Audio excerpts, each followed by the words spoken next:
Well, hi folks, I'm in Detroit, Michigan today where it's cold and rainy, which is a bit of a shock for me because I've just come from a swelteringly hot, sunny South Africa.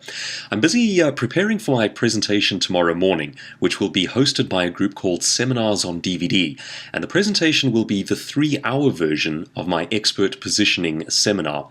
Now that's going to be filmed, and I will be offering that as a product from 2014.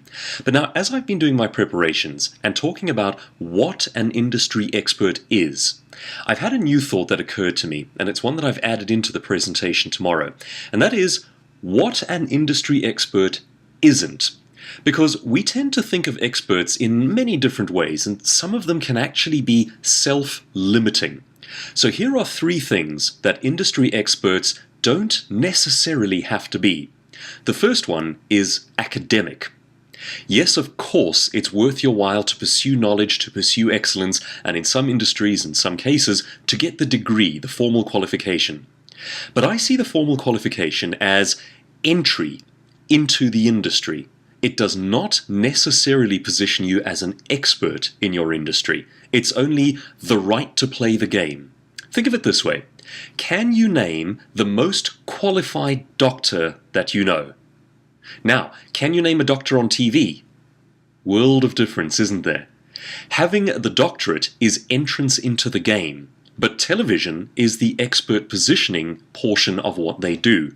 So that's the first thing. While it's great to have academic qualifications, it does not necessarily position you as an industry expert, and in some cases, it's not actually necessary. The second thing that experts don't have to be is formal.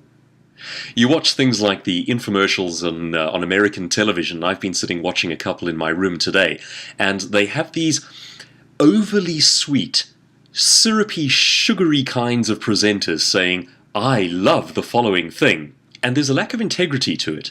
And then sometimes you'll watch guys like Gordon Ramsay, and he's angry and he's a harsh personality, but he's more real and he's more credible. You don't necessarily have to be formal and perfect to be an industry expert. Sometimes that gets in the way of personality. It gets in the way of authenticity. And the third thing that you don't have to be is an industry stereotype. How does everyone else in your industry dress? How do they present themselves? Well, if you're putting your energy into being exactly like them, the best you can hope for is 80% of what they are. In other words, if you are trying to copy an industry stereotype, the best you can hope to be is a pale shadow of. How about bringing something different to your industry? How about having the courage to stand out by design? Being an industry expert often means being something authentically you and not necessarily following the stereotypes. My name is Douglas Kruger, and I'm looking forward to doing the 3-hour version of Expert Positioning tomorrow, and I'll let you know once that's available on DVD.